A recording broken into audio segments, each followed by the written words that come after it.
Jadi untuk topik yang akan kita bahas hari ini mengenai rickettsia dan chlamydia, adik-adik. Ini kalau saya buat share screen, nah ini bisa kelihatan, bisa bergerak? Bisa dong. Ya, oke. Ya, jadi ini menarik gitu ya untuk dua genus ini. Jadi karena mata kuliahnya virologi gitu ya, tapi ternyata kedua em, mikroorganisme ini bukan virus gitu ya. Nah, jadi ini akan saya ceritakan secara singkat gitu ya mengenai dua genus ini. Jadi sorry. Ya, jadi rickettsia ini mungkin sudah cukup banyak sering terdengar ya terkait rickettsia. Jadi dia itu merupakan mikroorganisme intraseluler. Nah, apa maksudnya intraseluler di sini gitu ya? Jadi kalau mungkin kalian sudah sering mendengar istilah intraseluler, kalian mesti paham bahwa intraseluler ini bisa dia obligat atau dia fakultatif gitu. Nah, kebanyakan bakteri ya itu adalah obligat, artinya dia bisa di dalam sel atau di luar sel gitu. Beda sama virus. Kalau virus ketika dia adalah intraseluler, tapi dia obligat, artinya dia harus di dalam sel gitu ya. Dia nggak bisa hidup di luar sel gitu. Nah, untuk rickettsia ini dia sama kayak virus, artinya dia obligat intraseluler, artinya dia harus hidup di dalam sel gitu. Dia obligat gitu ya. Nah, mempunyai sifat menyerupai virus. Ukurannya lebih kecil dari bakteri gitu. Jadi kalau kita bisa melihat kalau kalian praktikum bakteri ya, terus kalian lihat di mikroskop biasa itu ya, kalian lihat dengan pembesaran 1000 udah bisa kelihatan. Kalau virus nggak bisa, mesti pakai mikroskop khusus yaitu elektron mikroskop. Nah, sama juga rickettsia. Dia nggak bisa kita lihat dengan mikroskop biasa, adik-adik. Mesti pakai elektron mikroskop karena ukurannya sangat kecil, 300 sampai 500 nanometer. Oke? Nah, eh untuk rickettsia sendiri mempunyai sifat-sifat umum gitu ya. Dia bentuknya pleomorphic, artinya dia bisa berubah. Kadang-kadang bisa panjang, kadang-kadang bisa batang pendek gitu ya. Dia pleomorph. Nah, kalau kita lihat itu apa susunannya itu bisa tunggal, bisa in pairs atau berpasangan, bisa rantai pendek atau filamen gitu. Nah, terus dia memiliki struktur dinding sel yang menyerupai gram negatif, adik-adik. Makanya dia sekarang saat ini itu masuk ke dalam di apa ya? Di diklasifikasikan sebagai bakteri gram negatif gitu. Jadi kalau dulu in the past itu rickettsia, chlamydia itu dia di antara bakteri dan virus nih. Jadi di antara bakteri virus, bukan virus, bukan bakteri.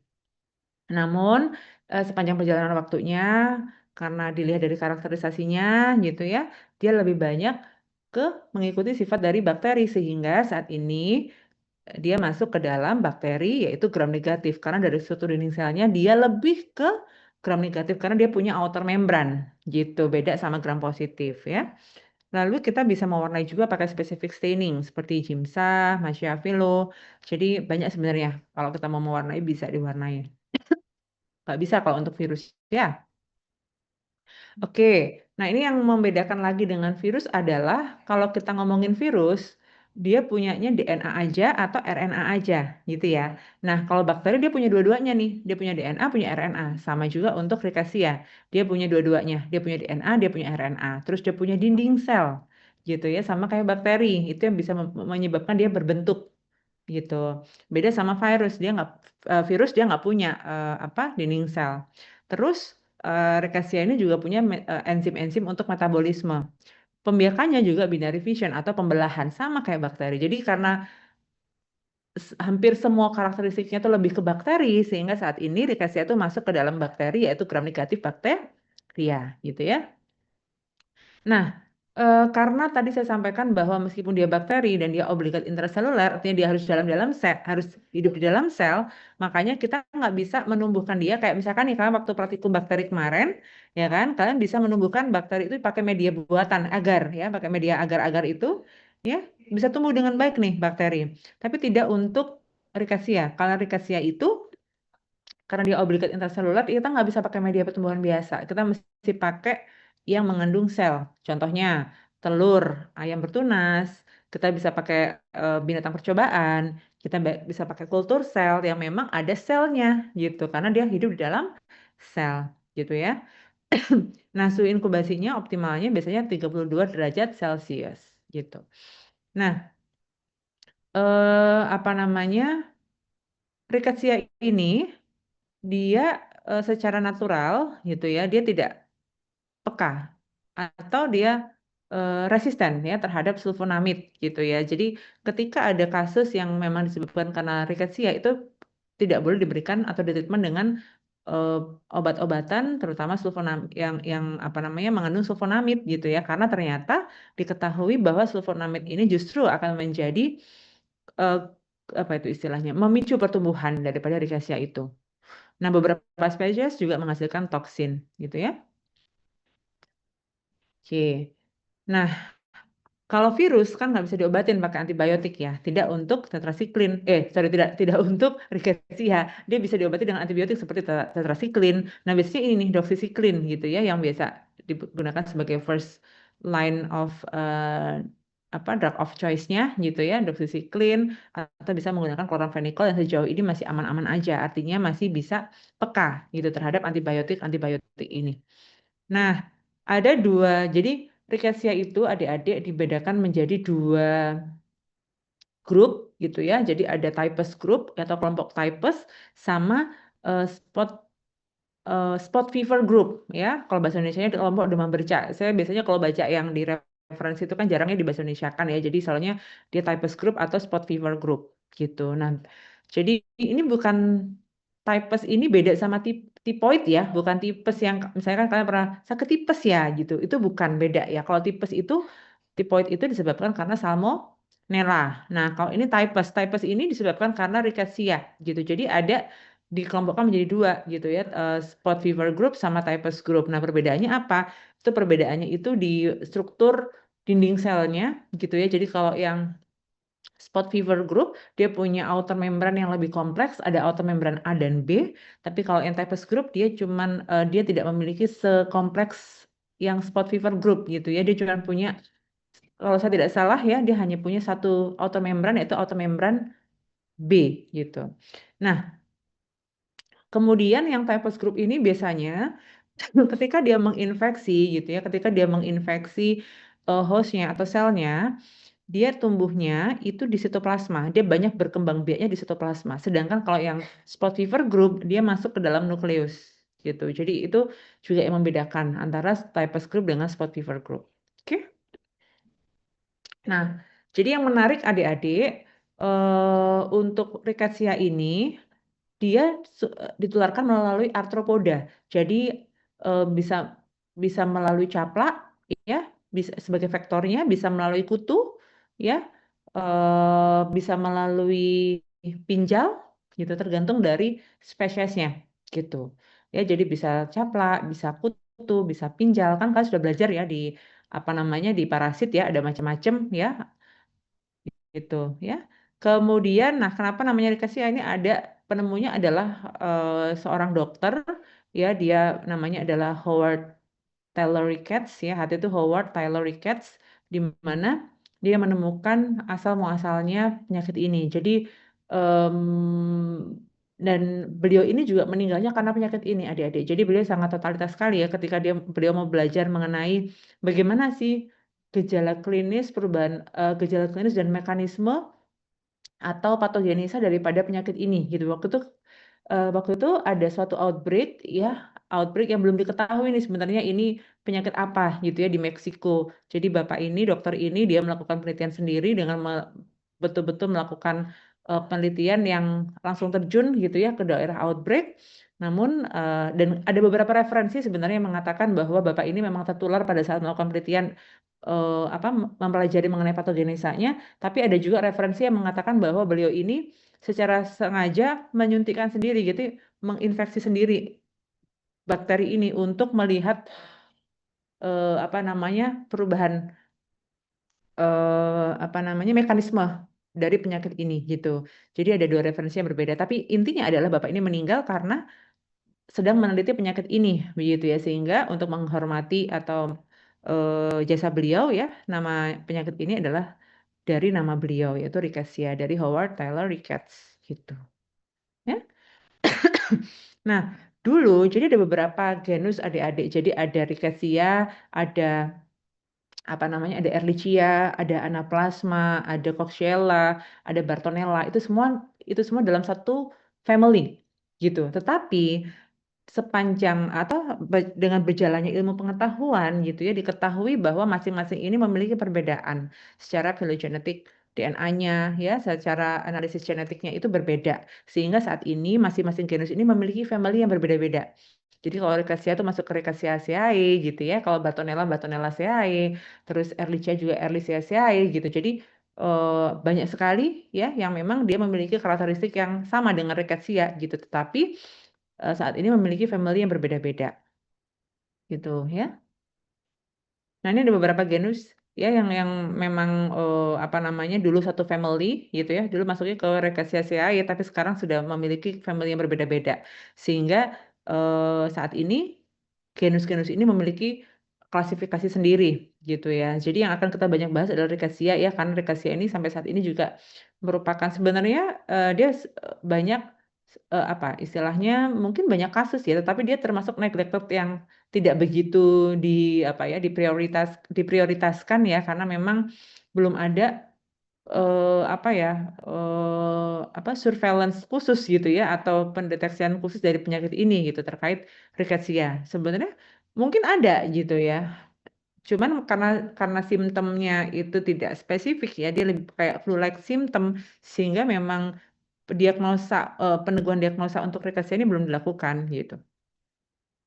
Nah, jadi kita kembali ke genus Rickettsia ya. Jadi saya sampaikan bahwa Rickettsia ini menularkan melalui vektor ya. Jadi kenapa ini masuk ke virologi ya? Harusnya ini bakteri gitu ya. Tetapi ya itu tadi karena dia sifatnya banyak lebih ke eh, apa? Karena dia obligat intraseluler ya mirip virus ya, tetapi dia sebenarnya masuknya ke bakteri. Namun ini sampai saat ini juga masuk ke dalam mata kuliah virologi.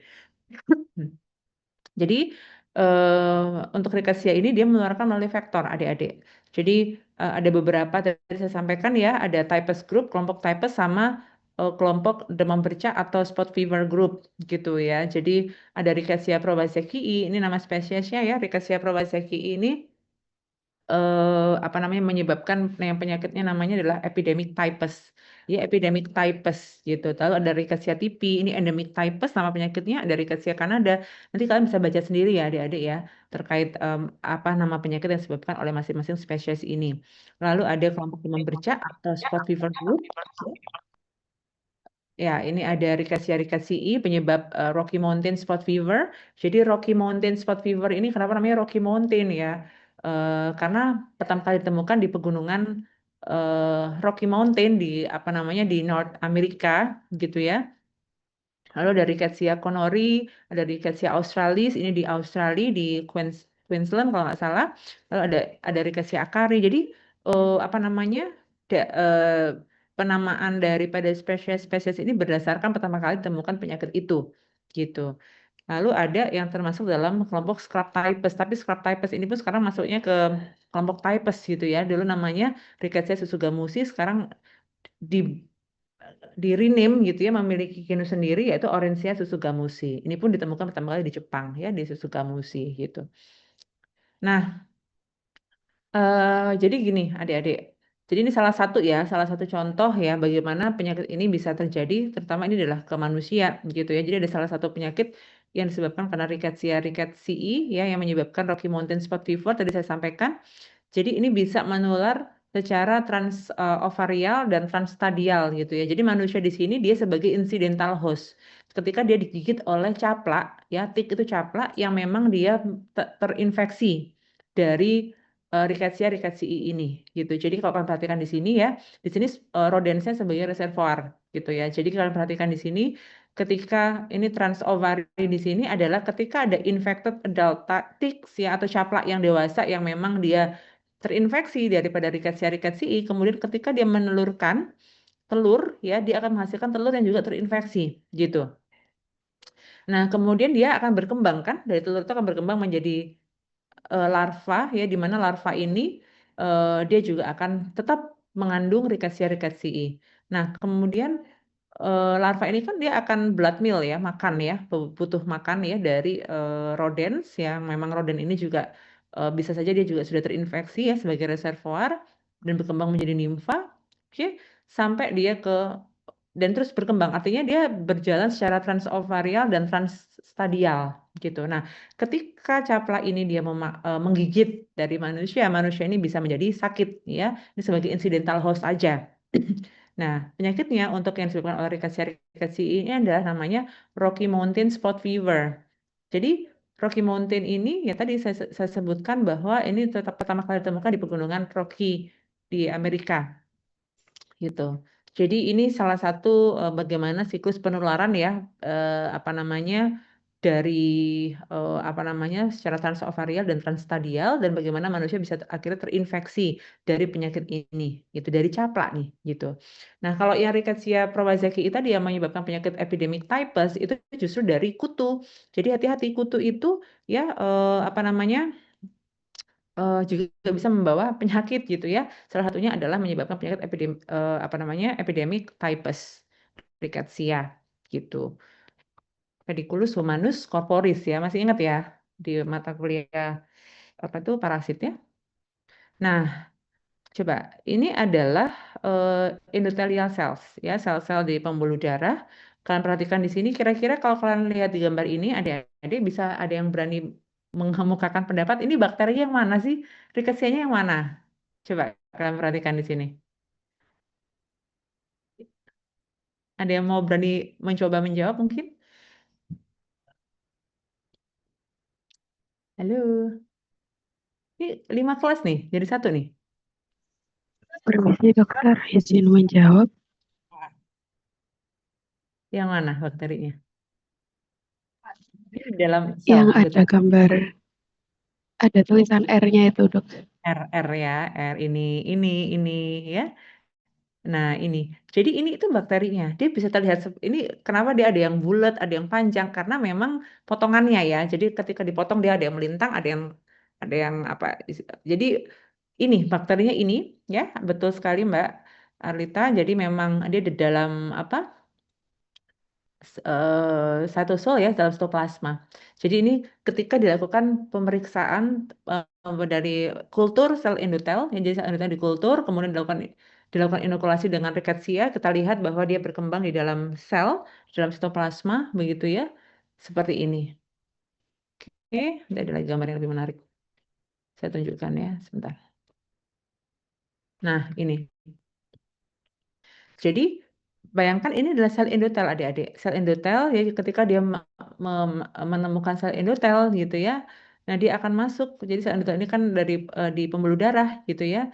Dia akan attach ke permukaan ini kemudian dia akan masuk ya melalui fagositosis ya.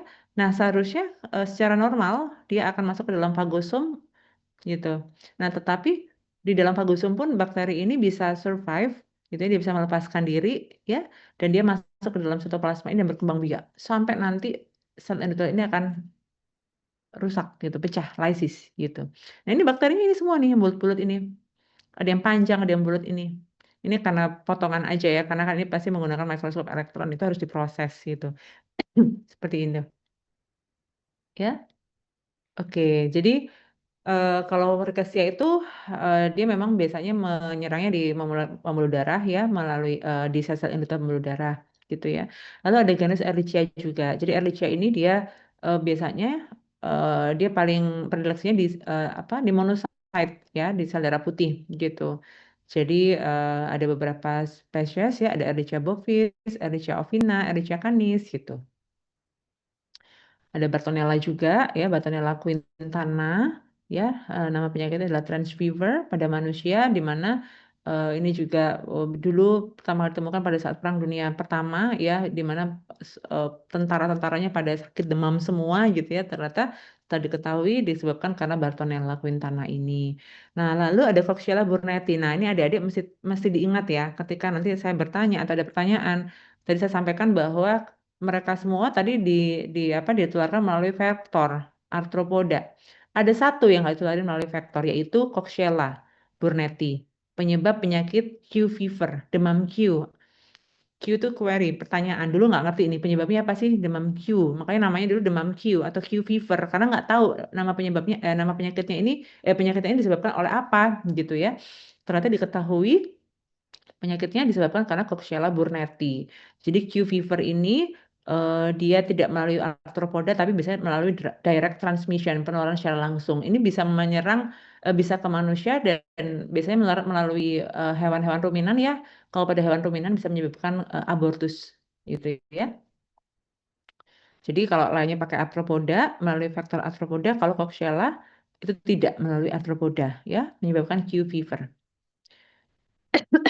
Nah, tadi jadi saya sampaikan bahwa beberapa genus tadi melalui gigitan vektor arthropoda, ya kalau rickettsia tadi memiliki predileksi pada endotel pembuluh darah kecil, ya jadi melalui mikrovaskuler gitu. Jadi makanya ketika dia menyebabkan kerusakan pada sel-sel endotel, maka apa yang terjadi ya akan terjadi peningkatan permeabilitas vaskuler, menyebabkan vasodilatasi, menyebabkan hipovolemia, hipotensi seperti itu sehingga nanti akan menyebabkan apa terjadi vaskulitis adik-adik. Jadi kerusakan pada pembuluh darah gitu dari beberapa organ gitu. Jadi ini harus diobatin gitu ya. Kalau nggak diobatin bisa menyebabkan fatal. Nah, jadi tadi ini saya sampaikan ya. Jadi ini masuk ke dalam sel-sel endotel pembuluh darah seperti ini bentukannya, adik-adik. Nah, ini sedikit gambaran ilustrasi. Kalau tadi saya sampaikan ya, jadi ada rickettsia, ya ada genus rickettsia, ada ehrlichia, ada coxiella. Ini kalau online kelihatan jelas di gambarnya. Kalau pas kuliah biasanya nggak serba jelas. Jadi kalian bisa perhatikan di sini, masing-masing genus ini punya cara tersendiri bagaimana dia bisa melakukan apa namanya kerusakan pada sel, gitu ya dan menyebabkan rupture atau lysis dari sel yang diinfeksi. Jadi misalkan rickettsia tadi saya sampaikan dia sukanya di endothelial cell, pembuluh darah. Ketika dia masuk ke dalam sel pembuluh darah, dia sel endotel yang melalui proses fagositosis gitu ya, maka dia akan masuk ke dalam satu kantung yang namanya fagosom gitu. Nah, rickettsia itu bisa apa? Bertahan atau survive yang kemudian dia bisa merusak fagosum dan dia keluar nih keluarnya ke sitoplasma atau cytosol sehingga di sitoplasma itu dia akan memperbanyak diri adik-adik. Nah ketika dia sudah memperbanyak diri bagaimana dia bisa keluar untuk mencari sel yang baru adalah dengan cara nah ini beda-beda ada Rickettsia prowazekii itu melalui dia merusak sel secara keseluruhan. Tapi kalau Rickettsia rickettsii ya yang menyebabkan Rocky Mountain Spot Fever dia menyebabkan apa filopodia. Jadi ada penjuluran sel gitu ya, kemudian dia akan melepaskan diri dari penjuluran sel itu ini. Nah, untuk yang apa Orencia susugamusi ya, dia yang menyebabkan scrub types tadi dia melalui budding. Jadi ada budding dulu dikeluar dulu nih. Nanti buddingnya akan lepas dan pecah. Gitu. Jadi masing-masing genus punya cara sendiri gitu. Masing-masing spesies untuk rickettsia ya. Nah, untuk Ehrlichia dia sukanya ke leukocyte terutama di monocyte-nya. Gitu ya. Jadi dia biasanya eh, dia akan masuk ke dalam sel leukosit ya. Seharusnya secara normal dia akan fagositosis dihancurkan, dibunuh secara intraseluler ya. Namun Ehrlichia ini dia bisa apa? Bisa survive dari proses intracellular killing. Kenapa? Dia bisa menghambat fusi antara fagosum dan lysosom. Jadi fagosum dan lysosom ini merupakan cara sel darah putih untuk bisa menghancurkan mikroorganisme yang masuk gitu yang di fagositosis. Namun Ehrlichia itu dia bisa bertahan, ya dia bisa menghambat fusi antara fagosum dan lysosom sehingga dia tidak bisa terbunuh di sini. Sehingga apa yang terjadi? Dia bisa memperbanyak diri ya kemudian dia akan lepas gitu. Nah, Coxiella burnetii ini juga dia biasanya menyerang makrofag gitu ya. Dia juga apa namanya? Dia bisa survive dari fagosum lysosum sehingga dia bisa terus berkembang biak di dalam sel dan menyebabkan sel itu lysis. Jadi itu adik-adik yang terjadi ketika bakteri-bakteri ini bisa masuk ke dalam sel, baik itu sel endotel, apa sel leukosit atau makrofag ya dia bisa bertahan dan menyebabkan sel itu menjadi rupture atau lysis gitu. Nah, ini gambar dari caplak ya. Bagaimana caplak ini akhirnya bisa menularkan ya apa dari satu sapi ke sapi yang lain gitu ya. Dari sapi yang misalnya terinfeksi dia bisa menularkan ke sapi yang lainnya gitu. Nah, ini kalau pada manusia, tadi kan saya sampaikan bahwa karena rickettsia ini dia apa suka ke dalam predileksinya adalah sel endotel pembuluh darah ya, terutama mikrovaskular pembuluh darah kecil, sehingga akan menyebabkan karena ada vaskulitis ya, jadi ada diffuse maculopapular rash ya, jadi bercak-bercak merah gitu. Nah, ini masuk ke dalam rickettsial infection ya. Seperti Rocky Mountain Spot Fever juga seperti ini bentukannya. Jadi nggak spesifik gitu ya, karena kalau misalkan nggak didiagnosa untuk rickettsia ya mungkin bisa terlewatkan gitu ya, karena memang apa namanya dia tidak ada patognomonik yang memang mengkhaskan itu adalah rickettsia gitu. Nah, ini ada beberapa gambar caplak ya yang menyebabkan ada dermacentor ya, ada epicephalus macam-macam yang memang menjadi salah satu faktor untuk penyakit ini gitu. Oke, ini di dalam sel darah putih ya dengan pewarnaan khusus sehingga bisa terwarnai menjadi pink seperti ini ya. Nah, Shafilo. Nah, ini Bapak Howard Taylor Ricketts yang menemukan rickettsia yang meninggal karena sedang meneliti penyakit ini gitu. Seorang dokter. Oke, sebelum saya lanjut ke rickettsia, apakah ada pertanyaan? Sorry, sebelum saya berpindah ke chlamydia, apakah ada pertanyaan untuk rickettsia atau sudah cukup jelas? Sudah jelas, Dok. Sudah jelas ya. Oke, kalau gitu saya lanjut ke chlamydia, ya. Jadi untuk chlamydia ini em, sama adik-adik mirip dengan rickettsia di mana dia merupakan dulu juga in between ya antara virus dan bakteri karena dia juga obligat intraseluler seperti virus ya namun ternyata dari struktur selnya dia lebih banyak ke gram sorry ke bakteri terutama ke bakteri gram negatif gitu. Nah, ada beberapa sebenarnya banyak ya ada spesiesnya tapi ada apa namanya spesies yang penting ya yang memang kalian harus tahu yang memang memiliki peran dalam kedokteran hewan khususnya ya. Ada Chlamydia psittaci ya ada Chlamydia trachomatis gitu. Jadi Chlamydia psittaci ini biasanya menyebabkan penyakit pada burung yang paruh bengkok ya yang dalam famili Psittacidae gitu. Jadi menyebabkan penyakit psittakosis. Jadi kalau kalau itu disebabkan karena kalau itu menyerang pada burung yang paruh bengkok ya seperti burung parkit, kakak tua, dia nama penyakitnya adalah psittakosis gitu. Jadi biasanya manifestasi klinisnya adalah pneumonia. Namun kalau dia menyerang burung-burung lain yang bukan termasuk famili apa paruh bengkok ya bahkan bisa menyerang ayam juga, burung-burung yang lain itu namanya ornitosis gitu.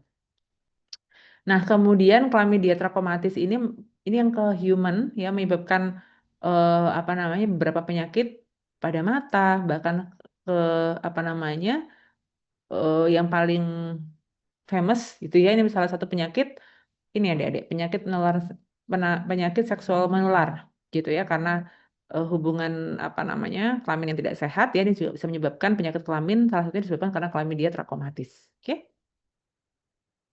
Nah, jadi eh, sama ya seperti rickettsia di mana dia harus hidup dalam sel, namun tidak tergantung pada arthropoda. Jadi tidak melalui arthropoda, tidak melalui vektor, gitu ya.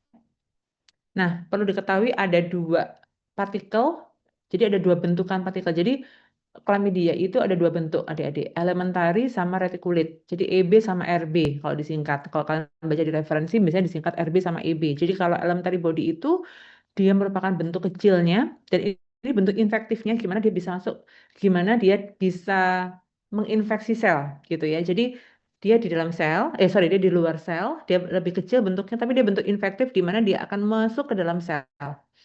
Nah, kalau reticulate body dia di dalam sudah di dalam sel gitu. Jadi dia lebih besar ukurannya, terus dia merupakan bentukan dalam sel yang ditemukan pada waktu replikasi. Jadi ada dua bentuk elementary sama reticulate. Kalau elementary dia bentuk infektifnya di luar sel yang akan menginfeksi sel. Tapi kalau reticulate body dia itu di dalam sel yang ditemukan dalam waktu proses replikasi. Nanti ada gambarnya. Gitu. Jadi ada beberapa apa em, apa ya bisa dibilang itu mungkin serotype ya, di mana ada yang dikatakan bisa mengaglutinasi darah merah untuk tikus, hamster, tapi ada yang eh, tidak bisa gitu. Jadi biasanya memang kalau mau menggunakan hewan coba masih disesuaikan gitu ya. Lalu replikasi chlamydia terhambat bila diberikan beberapa antibiotik ini ya, ada penisilin, chloramphenicol, tetracycline, dan erythromycin gitu. Nah, seperti yang sudah saya sampaikan tadi bahwa karena chlamydia ini dia obligat intraseluler, maka kita nggak bisa pakai media biasa adik-adik ya mesti pakai hewan coba atau telur ayam bertunas gitu ya. Karena harus ada sel hidupnya gitu. Nah, ini yang membedakan dengan virus ya. Tadi saya sampaikan bahwa dia punya DNA RNA. Kalau virus itu dia punya DNA saja atau RNA saja. Makanya diklasifikasikan menjadi DNA virus atau RNA virus kan. Nah, terus dia punya dinding sel yang mengandung muramic acid, lalu ada enzim-enzim metabolisme dan ini tidak dimiliki oleh virus gitu ya, sehingga dia juga bisa dia pekat terhadap beberapa antibiotik tadi. Nah, pembiakannya juga sama kayak bakteri yaitu pembelahan. Oke? Nah, tadi saya sampaikan ya, jadi ada beberapa penyakit ya, bisa bisa konjungtivitis, lalu ada limfogranuloma venereum ini merupakan penyakit kelamin ya, ada psittacosis, ada ornitosis gitu. Jadi kalau pada di dunia kedokteran hewan ada dua ya penyakit yaitu psittacosis dan ornitosis. Jadi kalau psittacosis ini juga menyerang pada hewan yang burung yang paruh bengkok, kalau ornitosis pada burung lain dan ini juga zoonosis adik-adik gitu lebih ke kalau pada manusia biasanya manifestasi klinisnya ke saluran pernafasan ya ke paru-paru menyebabkan pneumonia. Nah, ini tadi saya sampaikan ya untuk partikelnya dalam siklus perkembangan ada infeksius yaitu ada elementary body, dia akan masuk ke dalam sel host dengan melalui proses fagositosis biasanya. Lalu dia akan mengalami reorganisasi menjadi lebih besar gitu ya yang namanya adalah reticulate body di dalam tubuhnya di dalam selnya gitu ya. Nah, ketika menjadi reticulate body ya ini dia akan menjadi besar dia di mana nih ditemukan pada fase replikasi gitu ya dia akan membelah berulang-ulang dengan cara pembelahan menjadi dua kayak bakteri pada umumnya gitu. Nah, kemudian akhirnya ketika dia sudah membelah semakin banyak gitu ya kemudian dia akan membentuk suatu inclusion bodies gitu ya. Jadi ketika sudah membentuk reticulate body menjadi banyak, akan membentuk suatu inclusion ya dalam sitoplasma cell hostnya. Nah, kemudian setelah itu ya dia akan apa namanya melepaskan diri ya. Nah, dia akan kembali menjadi ke bentuk infektifnya adik-adik ke dalam bentuk elementary body sehingga dia akan melepaskan diri dari sel host dan menginfeksi sel yang baru. Ini gambarnya seperti ini. Jadi, ya ini yang pertama kali ya elementary body ini adalah bentuk infektifnya di luar sel. Dia akan mencari sel untuk diinfeksi, ya attachment dan ingestion di sini masuk. Jadi ini kemudian dia akan masuk ke dalam fagosum, ya fagosum fusion. Namun di dalam fagosum ini dia bisa survive dan bereorganisasi membentuk bentukan yang lebih besar yaitu reticulate body. Jadi di sini elementary body akan berubah menjadi reticulate body di mana di sini dia akan berkembang biak, bereplikasi semakin banyak gitu ya dari reticulate body-nya. Nah, kemudian karena sudah semakin banyak, dia harus berubah lagi menjadi bentuk infektif ya, mengalami kondensasi dari reticulate body ke elementary body. Sehingga di sini disebut dengan inclusion tadi. Inclusion ini dia sudah mature yang ketika dikatakan mature itu kalau misalkan sudah banyak bentuk-bentuk infektifnya gitu ya. Ketika sudah banyak bentuk infektifnya, dia akan melepaskan diri ya untuk mencari sel yang baru gitu. Ya, jadi itu adik-adik nggak banyak ya materinya yang bisa saya jelaskan untuk untuk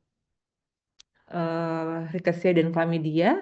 Mungkin ada yang mau ditanyakan terkait dua genus ini, adik-adik silakan. Dokter izin bertanya, boleh? Boleh. Untuk chlamydia ini penularannya lewat apa ya, dok? Kan rickettsia kan tadi lewat arthropoda. Kalau ini lewat apa ya, dok?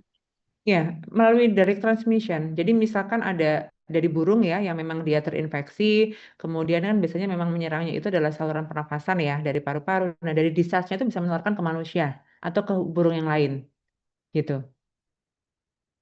Tapi Jadi, kalau yang jadi dari direct transmission gitu ya. Tapi kalau misalkan yang tadi apa? Sorry, yang trakomatis ya. Nah, ini mana tadi? Nah, sorry. Kalau yang trakomatis, kalau yang pada manusia ya ini kebanyakan memang ya dia penularannya biasanya melalui karena ini merupakan salah satu penyakit seksual menular ya yang memang banyak ditemukan ya biasanya melalui hubungan kelamin yang kurang sehat seperti itu. Jadi makanya dari dia penyakit kelamin bisa ke konjungtivitis gitu ya. Jadi apa namanya secara kontak langsung lah intinya seperti itu penularannya, Mas. Maulidi. Baik dokter, terima kasih. Sama-sama, jadi tidak melalui vektor gitu ya. Lebih ke direct transmission untuk penularannya. Oke. Yang lain mungkin? Dokter, izin bertanya. Ya, silakan. Eh, ini masih tentang topik yang sebelumnya. Yang untuk genus Klebsiella kan tadi itu tidak melalui arthropoda penularannya. Berarti melalui apa ya, Dok? Ya, sama juga ini.